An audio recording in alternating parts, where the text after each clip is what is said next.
नमस्कार मित्रांनो, मन धागा धागा जोडते नवा या मालिकेच्या आजच्या भागात आज आपण बघणार आहोत. आनंदी ही बेनारेंना म्हणत असते की बेनारे सर, आणखी एक पुरावा आहे. त्या गुंडाच्या आणि माझ्या झटापटीमध्ये त्या गुंडाचा खिसा फाटून माझ्या हातामध्ये आला आणि त्यातून काहीतरी पडलं. बेनारे सर, मी आलेच असं म्हणून आनंदी लगेचच तिथून निघते. अरविंद त्याचा बोर्ड बघत असतो. त्यावर लिहिलेलं असतं की एक आनंदी मुलगी, आणि त्या आनंदी मुलीला आठवण्याचा अरविंद प्रयत्न करत असतो. आणि त्याचवेळी आनंदीचा चेहरा त्याच्या समोर येतो. अरविंदला आता आनंदी मुलगी पूर्णपणे आठवलेली असते. अरविंद लगेचच मोठ्याने ओरडायला सुरुवात करतो की कोणी आहे का तिकडे, कोणी आहे का तिकडे. तर आकांक्षा तिथे येते. आकांक्षा म्हणते की काय झालंय बाबा. अरविंद म्हणतो की मला आठवली आनंदी मुलगी. आकांक्षा म्हणते की अहो बाबा, ही तीच मुलगी आहे, रेश्मा. अरविंद विचारतो की कोण रेश्मा. आकांक्षा म्हणते की हो, तीच ही रेश्मा आहे की जिने तुमचा जीव वाचवला आणि आता सार्थक दादासोबत तिचं लग्न ठरलंय आणि ती दादाच्याच ऑफिसमध्ये काम करते. थांबा, मी तुम्हाला फोटो दाखवते असं म्हणून आकांक्षा अरविंदला रेश्माचा फोटो दाखवत असते. माफ करा मित्रांनो, पण जर तुम्ही चॅनलवर नवीन असाल किंवा अजूनही चॅनलला जर सबस्क्राईब केलं नसेल तर प्लीज सबस्क्राईब करा आणि बेल आयकॉनवरही क्लिक करा. स्टार प्रवाहावरील सर्व मालिका तुम्हाला आमच्या चॅनलवर बघायला मिळतील. धन्यवाद. अरविंद फोटो बघून म्हणतो की नाही नाही, ही ती मुलगी नाहीच आहे. आकांक्षा म्हणत असते की हो बाबा, ही तीच मुलगी आहे. अरविंद म्हणतो की नाही नाही, ही ती मुलगी नाहीच आहे. आकांक्षा म्हणते की अहो बाबा, ही तीच मुलगी आहे जिने तुमचा जीव वाचवला. अरविंद म्हणतो की मला ती मुलगी आठवली आहे, ती वेगळी मुलगी होती. अरविंद आकांक्षाला सांगण्याचा प्रयत्न करत असतो की ती आनंदी मुलगी वेगळीच होती. तर इकडे शलाकाने ही गोष्ट ऐकलेली असते आणि ती पळत पळत वृंदाकडे जाते आणि वृंदाला जाऊन धडकते. वृंदा म्हणते की काय झालं, एवढी का पळती आणि धडपडती का, कशासाठी. शलाका म्हणते की अगं आई, मी तुझ्याकडेच येत होते. अगं ते काका तिकडे सांगताय की रेश्माने त्यांचा जीव नाही वाचवलाय. वृंदा म्हणते की सोड ग, तो म्हातारा काही पण बडबडतो. शलाका म्हणते की अगं आई, खरंच ते आकांक्षाला सांगताय की त्यांचा जीव रेश्माने नाही वाचवलाय म्हणून. आणि आकांक्षा सुद्धा खूप सिरियसली ऐकते, तू लवकर चल. आता जर त्या आकांक्षाने कुठे बोंबाबोंब केली तर सगळी वाट लागेल आपली. आणि मग ती लगेचच वृंदाला घेऊन येते. आकांक्षा अरविंदला पुन्हा एकदा विचारते की बाबा, तुम्हाला नक्की आठवतंय की ती आनंदी मुलगी ही रेश्मा नव्हती. अरविंद म्हणत असतो की मला नक्की आठवतंय, मला नक्की आठवतंय की ती ही मुलगी नाहीच आहे. तेवढ्यातच वृंदा आणि शलाकाही तिथे येतात. तर आकांक्षा म्हणत असते की बाबा, तुम्ही एकदा फोटो नीट तर बघा. अरविंद एकदम खात्रीने सांगत असतो की नाही, ही ती मुलगी नाहीच आहे. आता मात्र वृंदा आणि शलाकाला टेन्शन आलेलं असतं. वृंदा विचारते की काय झालं भाऊजी, तुम्ही काय म्हणताय. आकांक्षा म्हणते की अगं काकू, बाबा असं बोलताय की ती आनंदी मुलगी ही रेश्मा नव्हतीच, कोणीतरी दुसरीच मुलगी होती. वृंदा म्हणते की अगं त्यांना कुठे काय आठवतं. भाऊजी, फोटो एकदा नीट बघा बरं, ही ती मुलगी नक्की नव्हती. अहो भाऊजी, त्या दिवशी तुम्ही जेव्हा पाण्यात पडला तेव्हा ह्याच मुलीने तिची ओढणी फेकून तुम्हाला वाचवलं ना. तुम्ही त्या ओढणीला धरून धरून पाण्याच्या बाहेर आलात आणि त्या झटापटीमध्येच तिच्या ओढणीचा गोंडा तुमच्या हातात राहिला. अहो, मी तुम्हाला सांगते ना की हीच ती मुलगी आहे जिने तुमचा जीव वाचवला. अहो, तुम्ही तिला बघितलं आणि ओळखलंच सुद्धा. अहो, हीच ती मुलगी आहे रेश्मा. वृंदा अरविंदला कन्फ्यूज करण्याचं काम करत असते. अरविंदचं कन्फ्युजन होतं आणि अरविंद म्हणतो की मला नाही आठवत. वृंदा अरविंदला असे उलटसुलट प्रश्न विचारत असते जेणेकरून अरविंदही त्याचे चुकीचे उत्तरं देईल. वृंदा विचारते की भाऊजी, आपण त्या दिवशी गोदावरीच्या काठावर कशाला गेलो होतो. तर अरविंद विचारतो की कशाला गेलो होतो. वृंदा म्हणते की अहो, तुमच्या भावाच्या श्राद्धासाठी गेलो होतो ना आपण. अरविंद म्हणतो की भाऊ. तर वृंदा म्हणते की हो, भास्करराव. तेव्हा अरविंद म्हणतो की कोण भास्कर. वृंदा म्हणते की भाऊजी, तुम्हाला तर काहीच आठवत नाहीये. आज सकाळी काय खाल्लं होतं तुम्ही. अरविंद म्हणतो की भास्कर गेला. तर वृंदा नाटकं करत म्हणते की हो, भास्करराव तर गेले.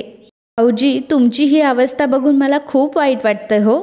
आकांक्षा म्हणते की नाही काकू, मी आईला सांगते की बाबा असं म्हणताय की ती आनंदी मुलगी रेश्मा नव्हतीच. वृंदा म्हणते की अगं कशाला, तिला टेन्शन येईल ना, नको सांगू तिला उगाच तू असं.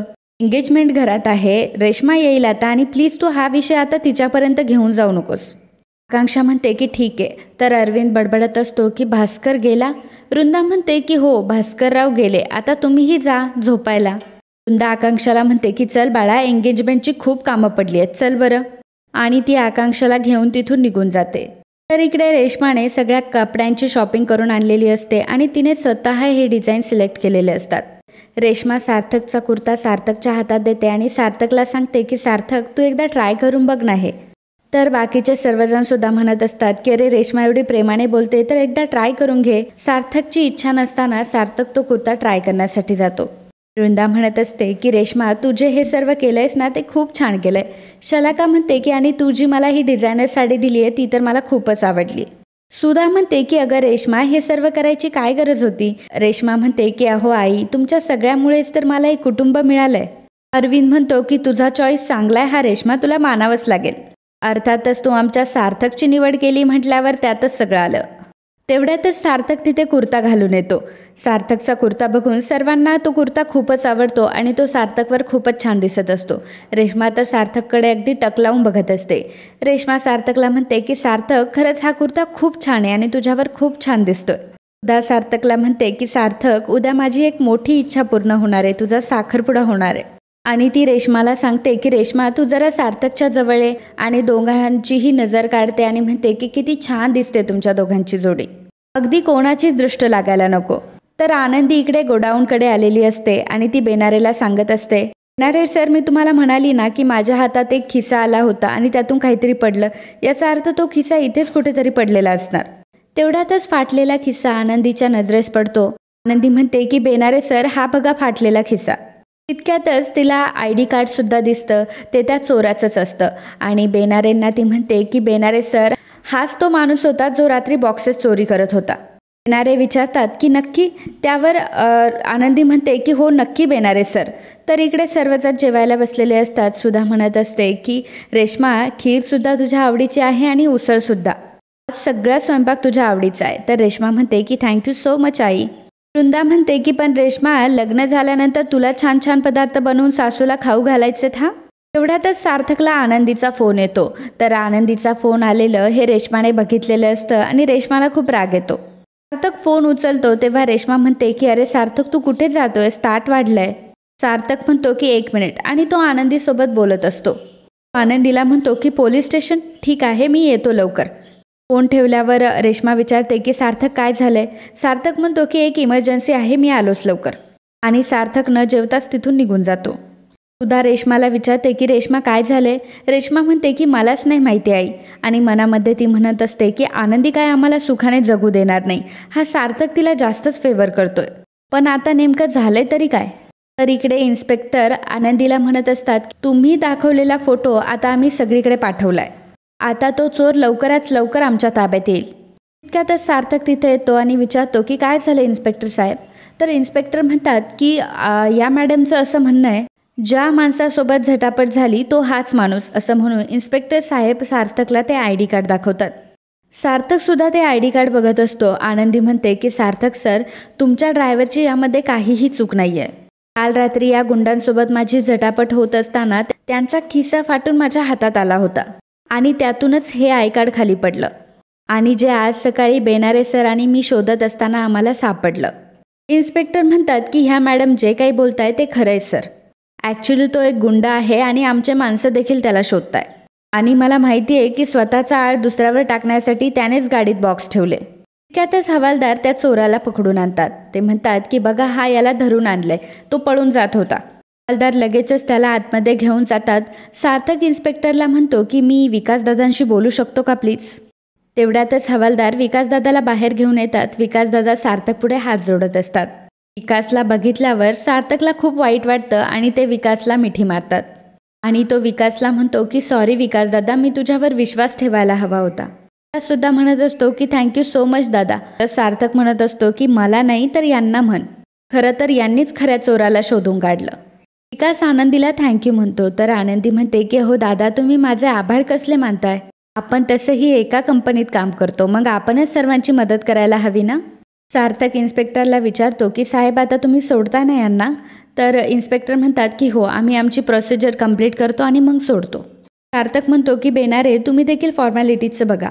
तर बेनारे तिथून निघून जातात. सार्थक आनंदीला म्हणतो की मानलं हा तुम्हाला, शेवटी तुम्ही तुमचं म्हणणं खरं करून दाखवलंच. आनंदी म्हणते की जर निर्दोष व्यक्तीला जर शिक्षा झाली असती तर मला झोपच लागली नसती. तर सार्थक म्हणतो की मलाही तसंच झालं असतं, पण खरं तर तुम्ही माझ्या मनावरचं खूप मोठं ओझं कमी केलं आहे. दोघंही बोलत बोलत बाहेर येतात. तर सार्थक म्हणत असतो की असं नव्हतं घडायला पाहिजे माझ्याकडनं. तो माणूस माझ्यासोबत इतक्या वर्षापासून काम करतोय त्याच्यावर मी विश्वास ठेवायला हवा होता. आनंदी म्हणते की अहो सर, पण आता जे होऊन गेलंय त्याचा कशाला विचार करताय. सार्थक म्हणतो की अहो पण माझा एम्प्लॉई मला इतका पोटतिडकीने सांगत होता की मी गुन्हा केला नाहीये आणि मी त्याच्यावर विश्वाससुद्धा नाही ठेवला. तर आनंदी म्हणत असते की सार्थक सर अहो असं काहीच नाहीये. त्यावेळी जे काही झालं, जे पुरावे तुमच्यासमोर आले त्यामुळे तुम्ही तशी भूमिका दिली. सार्थक म्हणतो की हो, पण मी आधी माझ्या माणसावर विश्वास ठेवायला हवा होता आणि तुम्हीच त्याची मला जाणीव करून दिली. खरंच आज तुम्ही नसता तर माझ्या हातून खूप मोठा गुन्हा झाला असता. पण तुम्ही पण डेंजर आहात. तुम्ही तर डायरेक्ट झडप घालून त्याचा खिसाच फाडून टाकला. मला वाटलं नव्हतं तुम्ही अशा. त्यावर आनंदी म्हणते की अशा म्हणजे. सार्थक म्हणतो की नाही, मला तुम्ही खूप शांत स्वभावाच्या वाटतात, अशा लाजाळू घाबरणाऱ्या, परंतु तुम्ही तर खूपच धाडसी निघालात. आनंदी म्हणते की सर, परिस्थिती आणि अनुभवच माणसाला धाडसी बनवत असतो. सार्थक म्हणतो की हो, पण त्यासाठी सुद्धा मूळ स्वभावसुद्धा धाडसी असायला लागतो. तुमच्या जागी जर दुसरं कोणी असतं तर घाबरून पळून गेलं असतं. तुम्ही खरंच खूप मोठं काम केलंय. आनंदी म्हणते की सर हो बस, किती कौतुक करणार आहात माझं. सार्थक म्हणतो की बॉस म्हणून करत होतो, आता मित्र म्हणून ओरडणार आहे आणि वॉर्निंग पण देणार आहे तुम्हाला. आनंदी म्हणते की का. सार्थक म्हणतो की का काय का, एवढी जीवावर बेतणारी रिस्क घ्यायची काही गरज होती का. आनंदी म्हणते की सर अहो, पण ते आपल्या गोडाऊनमधून बॉक्सेस चोरी करत होते. तेव्हा सार्थक म्हणतो की अहो, पण बॉक्स तुमच्यापेक्षा महत्त्वाचे नाही आहेत माझ्यासाठी, आणि जर तुम्हाला काही झालं असतं तर काय केलं असतं मी. तेव्हा आनंदी मात्र सार्थककडेच बघू लागते. आणि मित्रांनो, आजचा हा भाग इथेच संपतो. पुढील भागात आपल्याला पाहायला मिळणार आहे आदर्श सार्थकला विचारतो की तू या नक्की लग्नाने खुश आहेस ना. सार्थक म्हणतो की आई बघ ना किती खुश आहे, आणि असं म्हणून सार्थक तिथून निघून जातो. तर इकडे रेश्मा खूप चिडलेली असते आणि म्हणत असते की ही आनंदी म्हणजे माझ्या आयुष्याला आणि सार्थकच्या आयुष्याला लागलेली कलंक आहे. आता मात्र मलाच काहीतरी करावं लागेल. तर रेश्मा ही आनंदीच्या घरी आलेली असते आणि बाहेर आनंदीला तिने बोलवलेलं असतं. रेश्मा आनंदीला म्हणत असते की कसं जमतं गं तुला हे सर्व, कसं जमतं तुला असं भोळा चेहरा करून लोकांची सिंपती मिळवायला.